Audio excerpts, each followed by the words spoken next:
Hello, my name is Jim Hennager. I'm here in Nevada, Iowa. It's raining outside. It's November 18th, and I'd like to talk to you about the new independent party.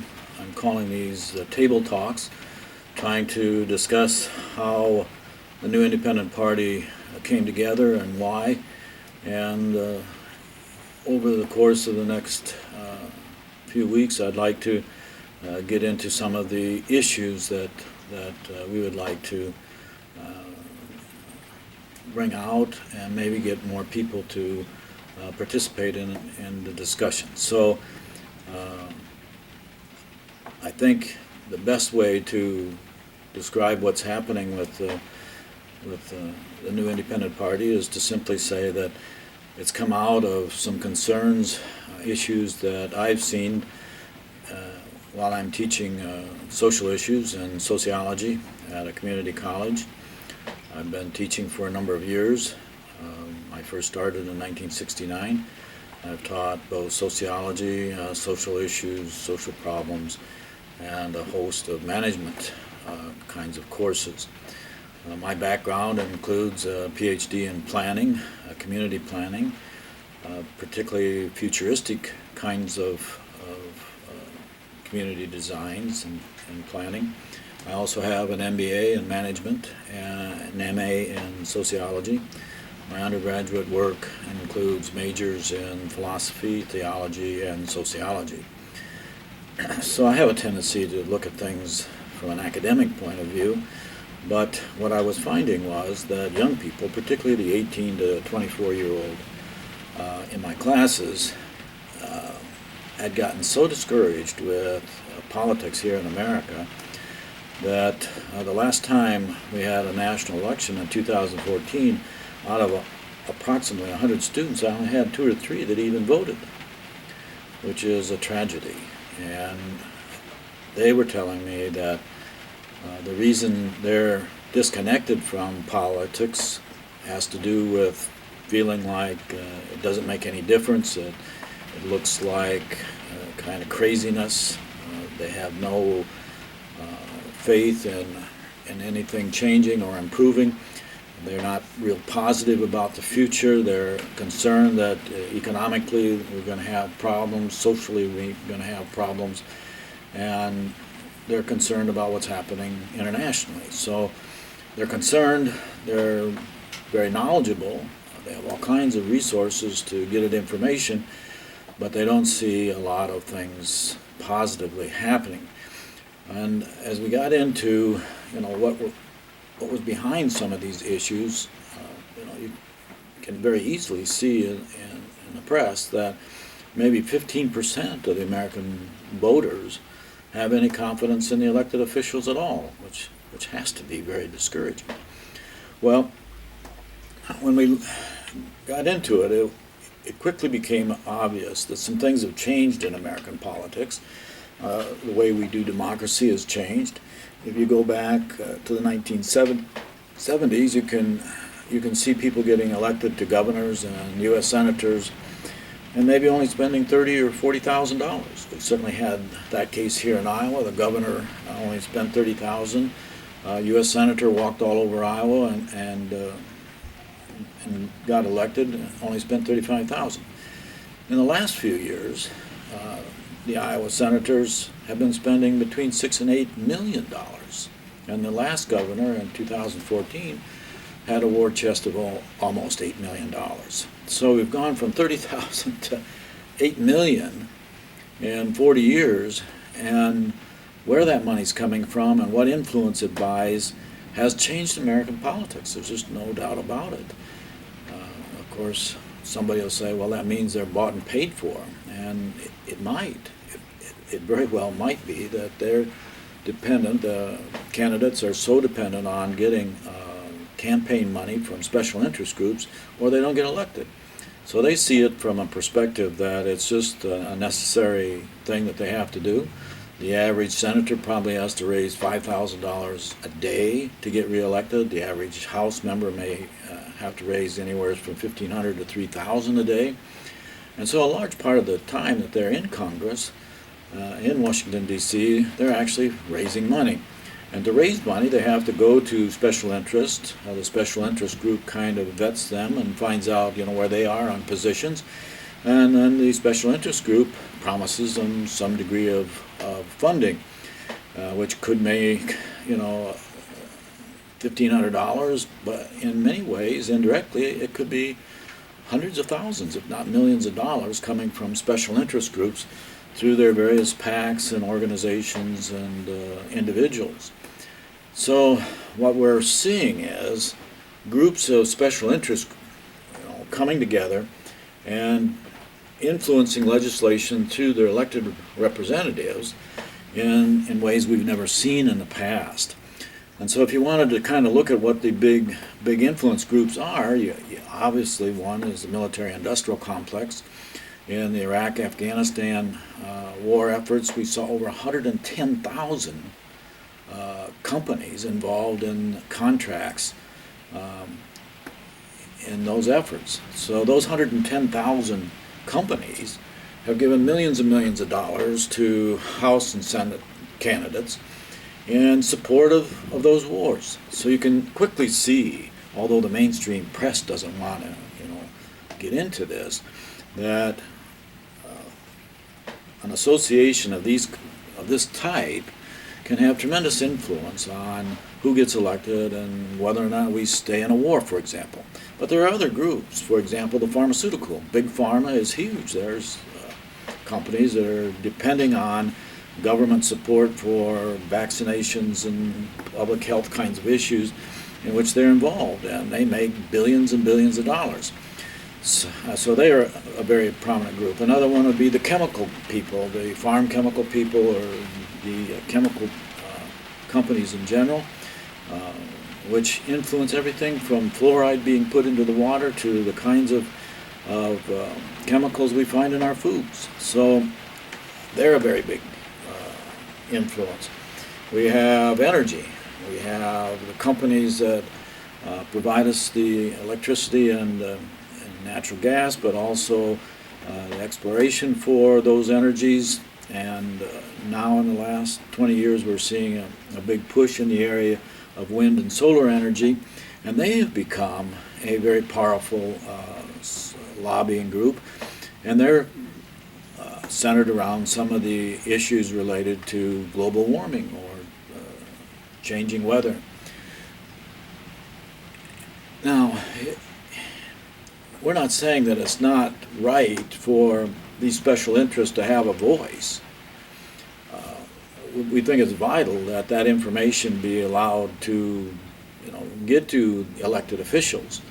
But what we're finding a problem is, and they're giving money, it creates a bias that the elected official, they can say this till they're blue in the face that it doesn't matter where they get their money, but it does. If they want to get reelected, they have to vote a certain way. They have to comply with the kind of interest that the special interest groups have. There's just no way around that. It's gotten so bad that in many cases the elected officials will turn to these special interest groups to actually write the legislation. We've seen that over and over again. We saw it in the Affordable Health Care Act. We saw it in NAFTA kinds of legislation. We've seen it in the banking regulations. They actually turn to those special interests to write that legislation. So what we're seeing is the American democracy is not working the way it was intended. And these special interests, because of their money and the amount of money involved, even the Supreme Court decision allowing corporations to be considered as individuals has meant tremendous kinds of PACs giving large sums of money, so that the American public is going down in influence, and the special interest groups are going up in the amount of influence they have in the American government. And we feel like that has created all kinds of problems in our government. You can say it's corrupt. It would certainly look like it's been corrupted. The elected officials have made it so that what they're doing is legal in many cases, but it's very suspicious. And what we're thinking is that we're not going to be able to get over some of the problems that we're having to deal with today until we change that political process and take that money out of the elections. So that was conclusions that my students came up with. We've seen that since 2010, and so every couple of years we put together a kind of a base of issues and possible solutions, and then we've brought forward different kinds of options to the Republican Democratic kinds of polarity that we see today. And I think in 2012 we were calling it the One Earth Party, and then I think in 2012 maybe we were calling it the Peace Party. But in 2014, students came to calling it the New Independent Party, and a number of students were involved in that election here in Iowa. We had students running for Secretary of State and Secretary of Agriculture. They talked me into running for governor, and along with a friend, we were able to at least get on the ballot here in Iowa. So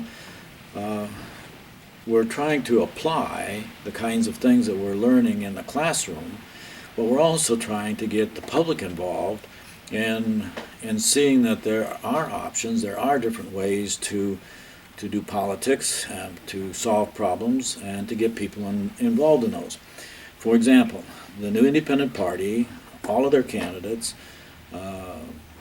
sign an agreement where we agree not to take any money. We don't spend any money, we don't raise any money, and so as candidates, we're completely separated from the money. Now, right away, you're going, well, how can you compete if you don't raise any money? What we've agreed to do is run as a cooperative team. So everybody on the state team, everybody on the federal level, we all run as one team. And the state organization, the national organization, the local organization, they can raise money and they can take money from individuals, but we don't take money from special interest groups. Now, that would lead somebody to say, well, you just don't have a chance. I mean, why even do it if you can't win? But that's not true. If you look at what's happened to independent efforts in the past, particularly with the Ross Perot effort in 92 and 96, which I was on that team, first as a state chairman of United We Stand, and then as a national team member for Ross Perot. The numbers were there so that if the Democrats and Republicans were to have gotten maybe 32, 33%, and Ross Perot might have gotten 34%, it just takes, to get elected, the most votes. There's no requirement that you have to have over 50%. So somebody with 34% could have won in 92 and 96. Now, it turned out that the percentages were much lower than that for a variety of reasons, which we might get into at some point. But if you look at the numbers of independents in every state, take Iowa here, we have approximately 600,000 registered independents or no party individuals. That's larger than either the Republicans or the Democrats have registered here in Iowa. I think both of those have maybe 570,000, 590,000, but the largest number is independents. So theoretically, if the independents could get their act together and come together as a whole, statewide, they would have enough votes to get elected on the state level and on the federal level. So the numbers are really there. The challenge, of course, is how you're going to get people to agree on anything, and maybe that's impossible. We have so many issues and so many different emotions behind a lot of these issues that it may be very difficult to get everybody of that 700,000 or 600,000 people in Iowa to agree to vote for a certain candidate. But the numbers are there, and so the challenge is how can we, put this together that we don't need millions and millions of dollars to campaign or to have negative ads, which is another one of our pledges. We will not do negative ads. We won't talk against another candidate. We don't feel like we're running against other candidates. We're running on issues. We're running on solutions. And so if people like those options, we encourage them to vote.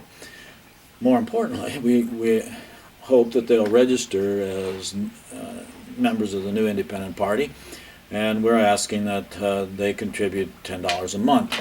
So by contributing $10 a month, we hope that that's a commitment on their part, that they will be involved in countywide caucuses and statewide efforts, so that we don't have to spend millions of dollars in advertising, which, when you think about it, is a real conflict of interest. You have the Republicans and Democrats spending millions and millions of dollars in Iowa and billions of dollars across the U.S. Who benefits from that? Well, the media does. The newspapers and television advertising gets almost all of that money that's raised and spent. So what we're seeing is a very close circle of influence here. The Republicans and Democrats raising a lot of money, and they're giving a lot of money to the media, mainstream media, and the media then shut out independents. I can vouch for the fact that I sent out a number of news releases. Never were any of them ever picked up by any of the news media here in Iowa. They shut us out of being involved in any state debates, and they never interviewed us. So it was very deliberate. Even though we had some very good ideas, we had a website. In fact, we have a number of websites that I would encourage you to check out. New Independent Party Iowa, New Independent Party USA, New Independent Party International. We have a website, New Independent Learning Centers, and we have one that's promoting developing credit unions, which is New Independent Credit Union.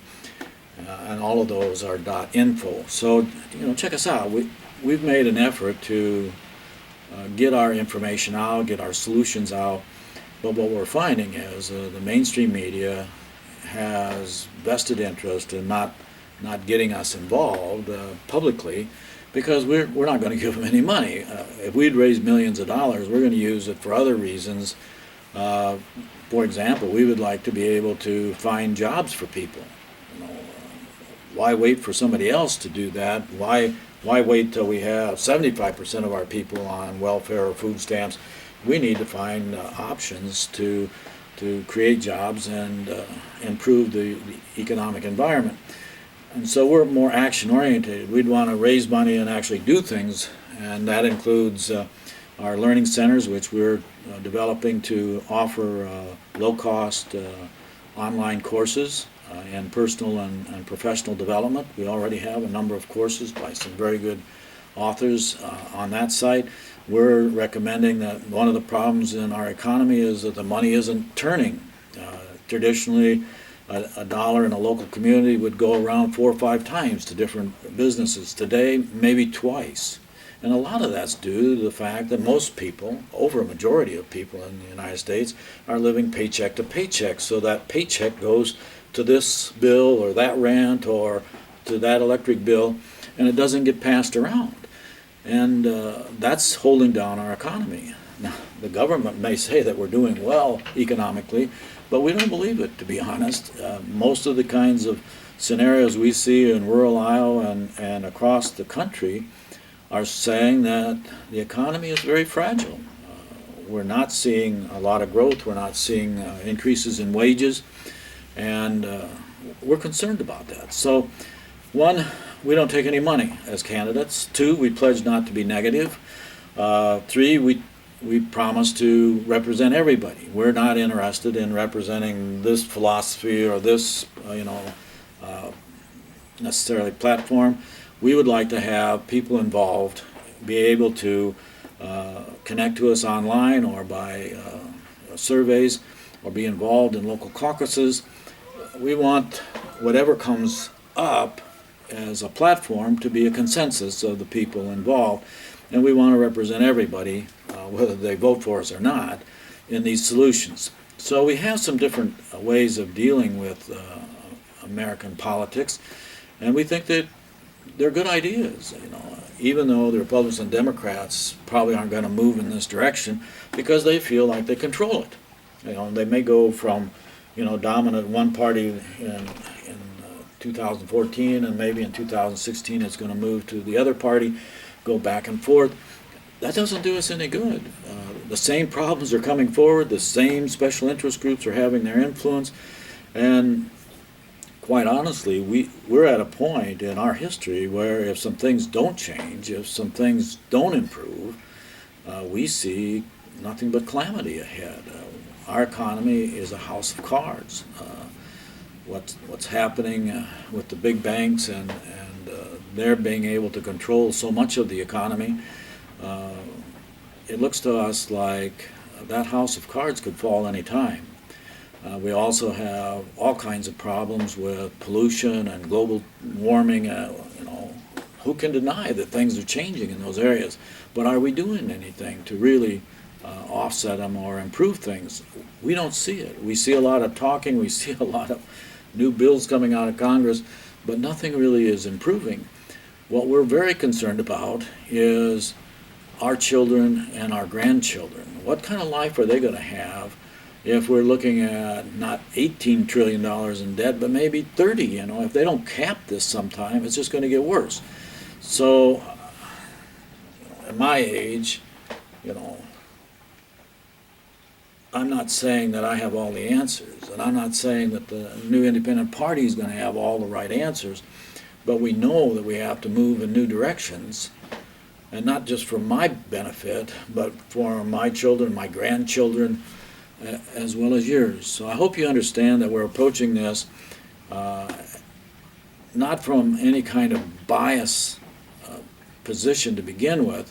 We want to look at all sides of the issues. And what I try to teach my students is that when you get into complex social, political, economic problems, there's levels to these issues.